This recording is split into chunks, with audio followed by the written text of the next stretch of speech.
And we are officially live. What's happening, y'all? It's the kid Ríez, and today we're back with another Carefree Lounge hip hop news session. You know, where we just pull up at the lounge, we got our water.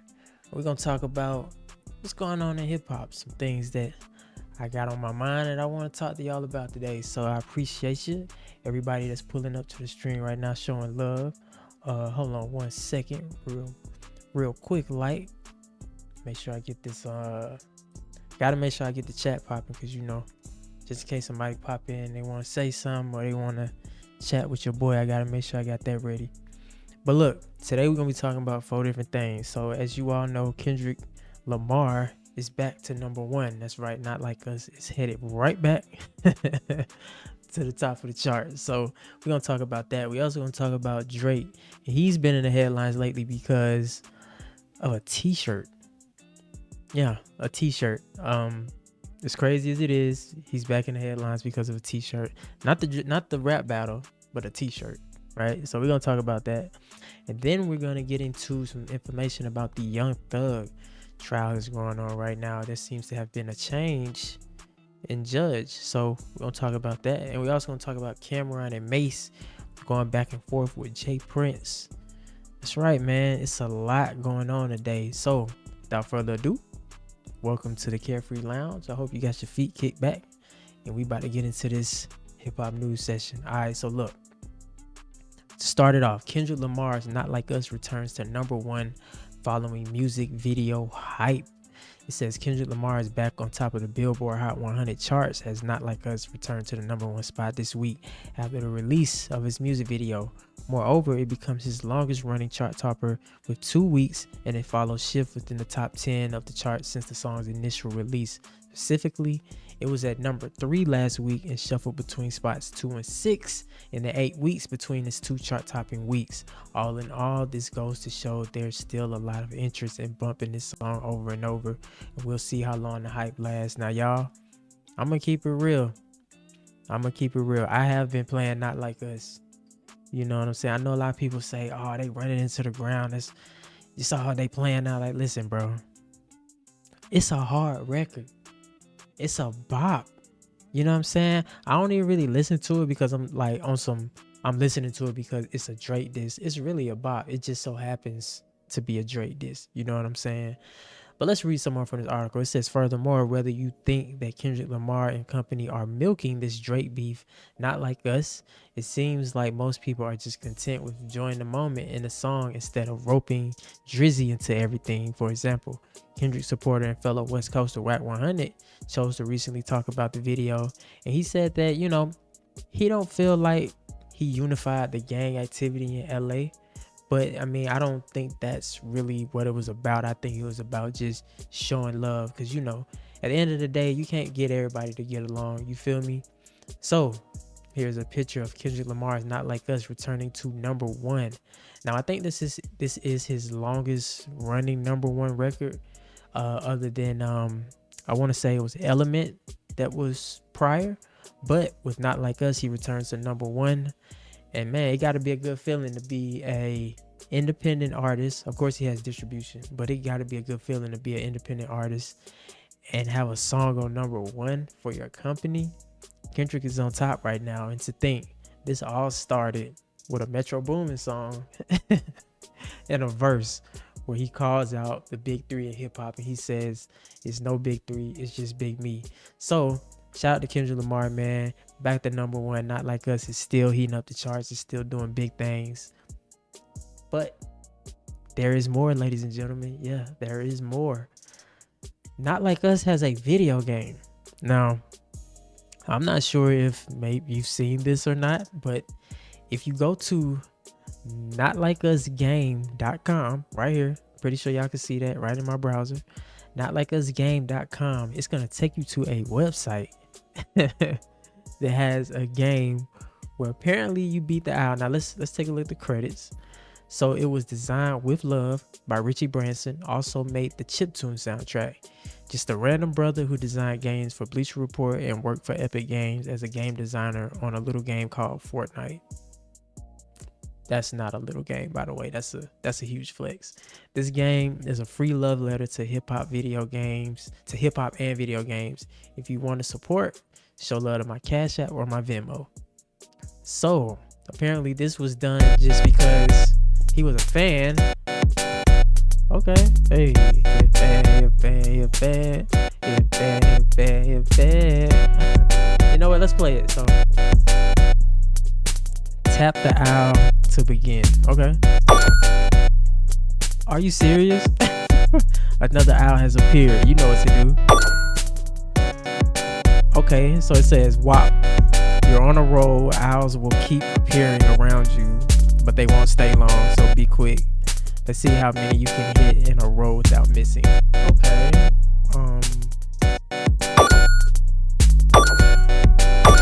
Yo, this is crazy.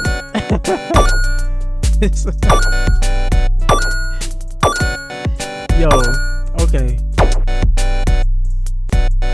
Okay, let me just say, the beef has officially reached nuclear levels. Like, when is there a video game out of Jay-Z's Takeover? Is there a video game out of Nas's Ether? No. But guess what? It's a video game out of Not Like Us. Y'all, look at this. You literally hit the owl, and every time the owl appears, you take a swipe at it. This is, hold on, I gotta try this again. Okay, you swipe at the owl, swipe, swipe, swipe, swipe.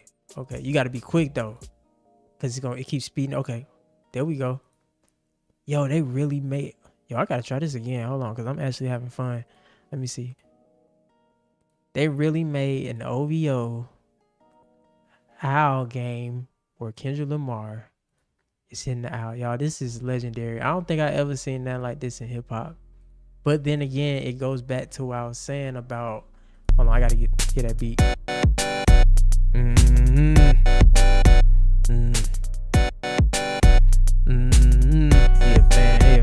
a fan. Yo, that's crazy. But then again, that goes back to what I was saying about this Drake and Kendrick Lamar beef, man. We haven't experienced nothing like this ever in hip hop. This is legendary. The fact that the record has grown legs and pretty much has taken on a life of its own. You know, the fans have embraced it. They're taking it. They're making t-shirts. They're making video games. This is what it's about, though. You understand what I'm saying? I don't think it's completely like milking the situation as far as, you know, staying on the subject too long, because like I said, it's a bop. But when it's embraced by the fans, when it's embraced by the people so much like this, so far as to make a video game, I mean, look at this.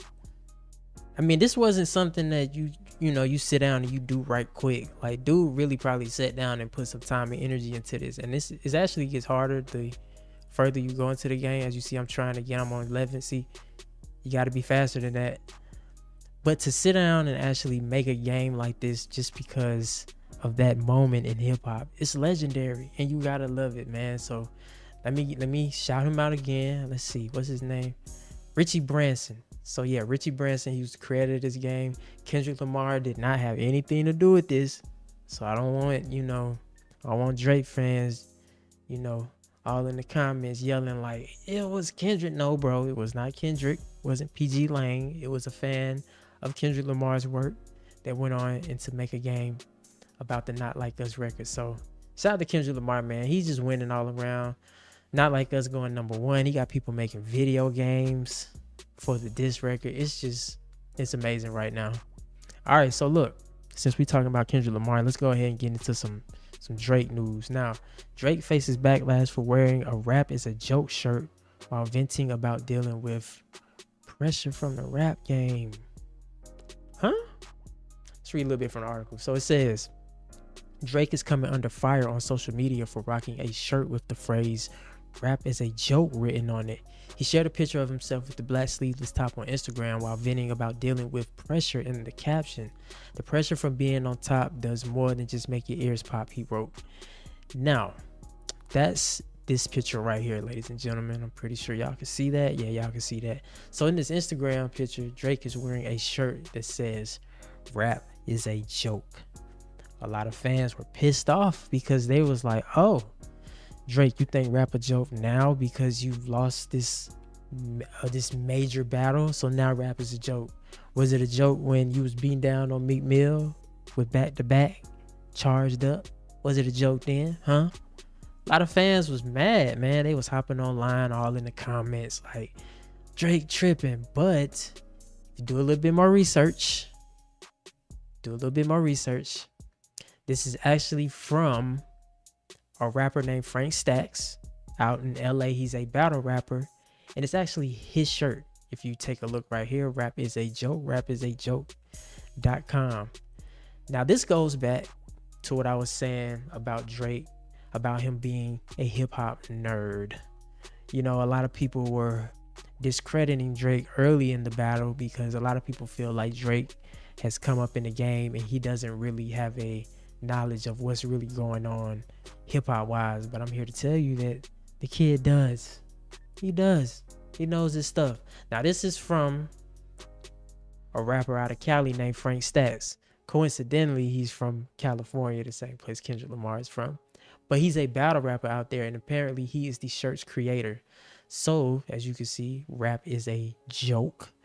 He was probably just showing homage, just showing love. But then again, knowing Drake, knowing that Frank Stacks is from LA, I don't know, man. It seems a little too on the nose, but a lot of fans were mad because they thought that Drake was coming from a place of, rap is a joke. I don't really take this shit serious. You know what I'm saying? Like, okay, Kendrick Lamar won, so what? I'm still rich. But no, apparently Drake was just paying homage, you guys. It wasn't a dig at Kendrick Lamar. It wasn't a dig at hip hop. It wasn't a dig because he felt like he may have lost the battle and he just didn't care no more. He was just doing that. But then again, me knowing Drake, or me knowing the type of person Drake comes off to be, is layers. You know what I'm saying? So he definitely was trying to maybe poke fun at that phrase by wearing a shirt from a rapper from California. I don't know. But yeah, that's from Frank Stats. I kind of want to play this video, but I don't want to get like, you know what I'm saying? I don't want them to copyright me. Let me see what Frank Stats talking about. 22 for clips, but now my guns don't fit up the house, so I use my fist. Guns are for pussies anyway, so our last resort, let's do this shit. I will take flight on you simply for the fact that my passport has more stamps than yours, and you's a bitch. And you look like a fucking weasel, dude. You go to rest. Okay, so yeah, he is a famous battle rapper out of LA. Now, of course, I'm not gonna play the whole video. If you want to check out more of Frank Stacks and his battle raps, hop on YouTube. Look like there's plenty of media. So yeah, Drake fans, Kendrick Lamar fans, everybody calm down. Drake, he doesn't think that rap is a joke. It's just a t-shirt that he chose to wear, and of course people took that and they ran with it. But it's the internet. They're always going to take something and run with it. So yeah, false alarm. Hopefully we hear from Drake soon. Hopefully we get some new music. Still trying to see where he's going to go after this entire beef. It would be nice to hear some new music to see exactly where it's coming from. So yeah, that's that. Now, let's move into some thugger news. Young Thug, as y'all know, he's going through his RICO case right now. And there was a change in judge. That's right. So, after there was a change in judge, they already found a new one. But I'm going to read a little bit from this article just to bring you up to date. So, just hours ago, am I saying his name right? Judge just hours ago, Judge Earl Glanville was resigned of duties in what has been a roller coaster of a YSL RICO trial. However, a new judge has already been appointed to the ongoing case surrounding Young Thug, according to Instagram posts from DJ Academics. Overseeing everything will be Judge Shakura I. Ingram. Hopefully I'm saying that right. Shakura I. Ingram. Glanville was recused by Thug's lawyer, Brian Steele, and it seems that Rachel Cross, the Fulton County Superior Court judge, feels that a change was needed too. Cross felt that it was necessary to preserve the public's confidence in the judicial system. Overall, we don't know how much longer it will take before the trial kicks back into gear. Now, this trial has been going on for a minute now already, and now he's going through a judge change, which I feel like is going to make it even longer. It's really just a crazy case. But what you have right here, this is the new judge, Judge Sakura L. Ingram. Now, a lot of fans online were kind of like, kind of confused as not only would they change the judge, but what if you change the judge and it's worse than what it was before? See, it says, since the new judge has been announced, fans are not totally stoked about the selection of Shakira Ingram. Overall, with how things have gone so far, it is not too surprising that some are not holding their breath just yet. Anybody that ever been to court knows the last thing you want to see is a black female judge. Just ask me, one user claims. She looked like she gone, I ain't one of your little friends this trial, another adds. At the end of the day, we have to wait and see. That's jumping to conclusions a little too fast, because you never know exactly how she's going to view the case and how she's going to handle the case. I think they're referring to the Meek Mill case, where the judge was really out of pocket in the Meek Mill case. That was just kind of punching down on Meek Mill in that case, so they had to have her removed. But we don't know exactly how she plans to try the case or how she plans to view the case. All you can hope is that she gives Thug a fair trial. I do know something though, and this is no cap, this is no lie. Your boy Judge Glanville, they had to get him out of there, because Brian Steele, man, whatever Thug paying Brian Steele, bro, worth every penny, because he working to get that man up out of that courtroom. I ain't lying. Like, whatever he paying Brian Steele, that nigga earning that shit, man. But Brian Steele, he also has some statements about what's his name, your Earl Glanville being removed. So he said Jeffrey Williams is innocent of the charges brought in by this indictment, and to clear his name, he sought a speedy trial, one in which he would receive the constitutional guarantees of a fair trial with an impartial judge presiding and ethical prosecutors following the law. Sadly, Judge Glanville and the prosecutors have run afoul of their duties under the law. Mr. Williams is grateful that the reviewing court agreed with him and entered the order recusing and disqualifying Judge Glanville from presiding over Mr. Williams' case. We look forward to proceeding with the trial judge, who will fairly and faithfully follow the law. So that was Brian Steele's comment on exactly what's going on with the case. And like, my battery running low on my mouse, you can see it blinking, going crazy right now. But so it says Glanville's been recused and Brian Steele got what he wanted. So hopefully, moving forward in the case, we should have a speedy trial and we can wrap this thing up to know exactly what's gonna happen with this entire YSL Young Thug thing, because not only are taxpayers' money being spent like crazy on this trial every single day, but it's like, bro, just been sitting. You know what I'm saying? So I'm pretty sure whatever they end up coming to terms with, he'll have time served or whatever. But let's wrap this thing up, because judge changes, witness changes. I mean, you got witnesses running around in the city. It's a lot going on, man. But that's hip hop for you. So in the last but final story of the night, I know we running through this thing tonight, ladies and gentlemen, because it's a Monday. You know how Mondays are. Cameron and Mase ripped Jay Prince apart amid Secure Stevens beef. Now, if you saw, I think it was on my live before this one, or it was on the most recent, I talked about Secure Stevens and how a lot of people were, talking about his fight, saying how it was boring, how he was too defensive. And, I kind of defended it, because I'm like, that's just the type of fighter he is. Floyd Mayweather is also a defensive fighter, but at the same time, Floyd is kind of a showman. So he's going to, even though he's defensive, he's going to put on the show. And you can't compare Stevenson to Floyd, but that's just Stevenson's style. That's just how he fights. Now, of course, a lot of people had a lot of things to say. So Jay Prince responded to Cam and Mase, and I know you saw the video, I did it on my last live. So Jay Prince responded to Cam and Mase with the Instagram post. He said, "Numbers don't lie, haters do." So he said, "Let the haters say that he's boring and nobody wants to watch him. Sorry to tell you, it's just a select few of you haters. As you can see, there's proof that he has the #1 ratings in any fight on ESPN this year, and the top 3 ratings since 2022. Wow. And to all of you haters who want to escalate that hate outside of the ring, I'm Secure's manager, and I handle all the business outside of the ring. In other words, Cam and Mace, I will fade all his shots and take all of his bets. Jay Prince doing what Jay Prince does best, man. He's protecting his investments. And he also is saying, basically, listen, if y'all want to throw shots at my mans, I'm going to take all the shots and I'm going to take all the bets.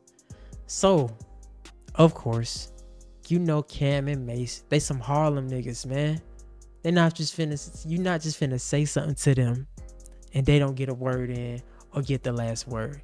Mace had a few choice words, and here's him straight from the horse's mouth.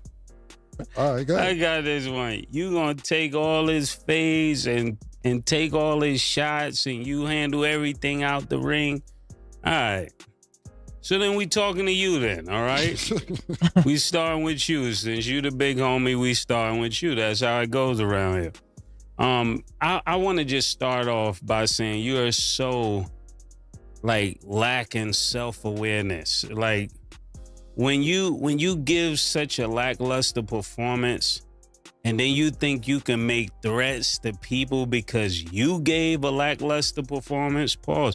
You don't have the right to tell me what I should like or to tell Cam what he should like. That's not your place. Like, art is subjective, right? So if art is subjective and I don't like something, you can't really get mad at us because we don't like something. And That's you're true. standing there with two Hall of Fame boxers that are constantly letting their hands go.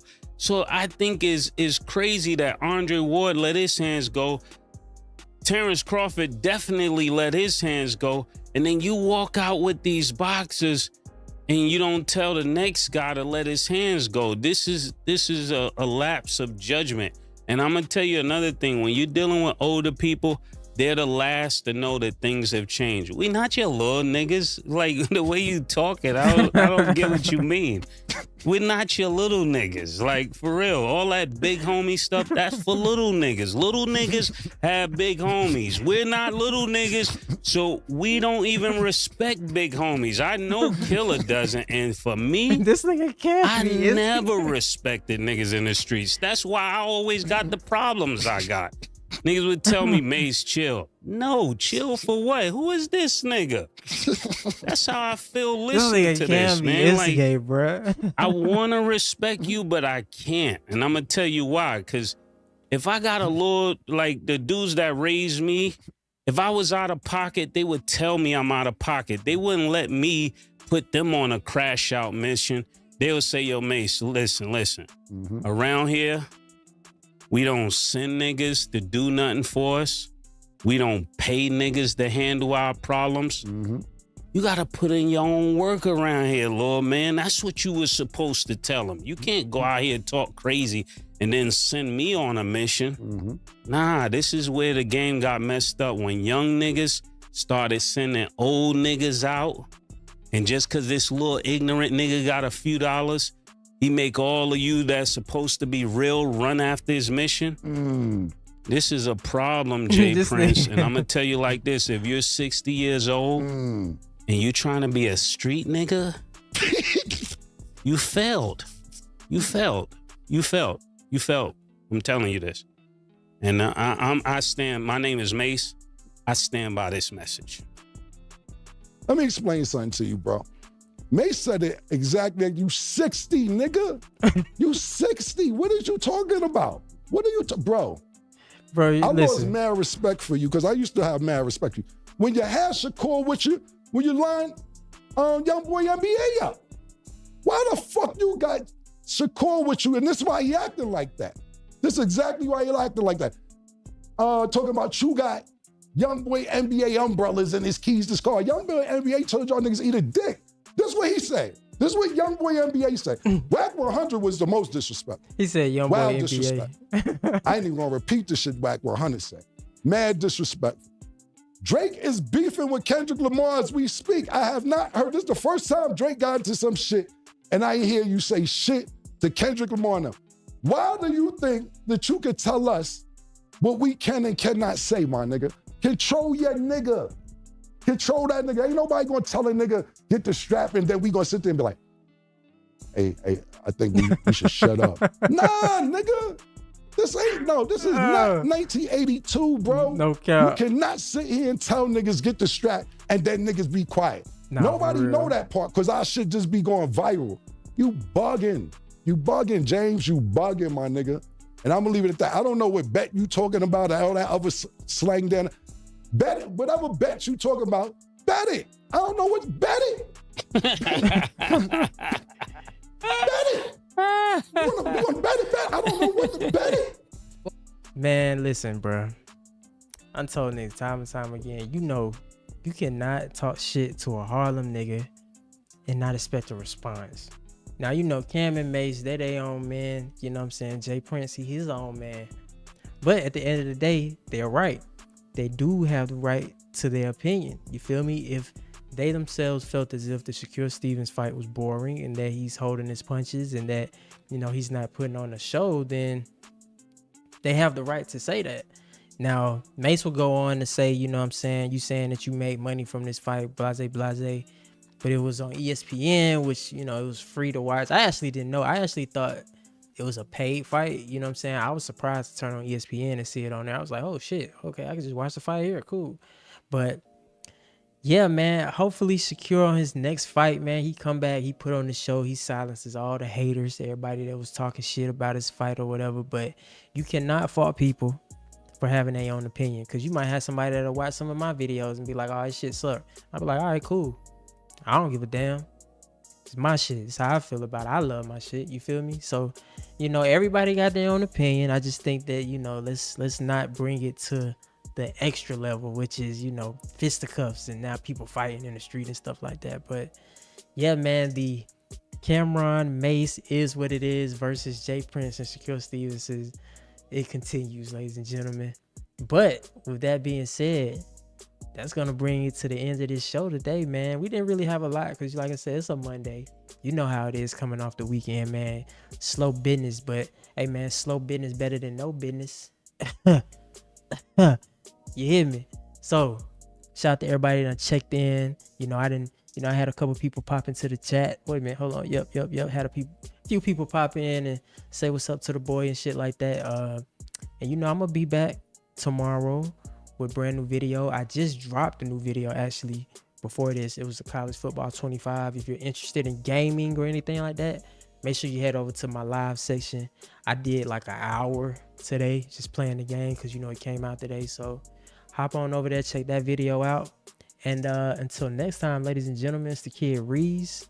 If you got anything to say to me, man, leave it in the comments. Send me a message. Let me know what's going on. If you got an idea for a video, holla at your boy. But if you don't have no ideas, you know I got all of them up here. So I'm going to keep coming with them videos.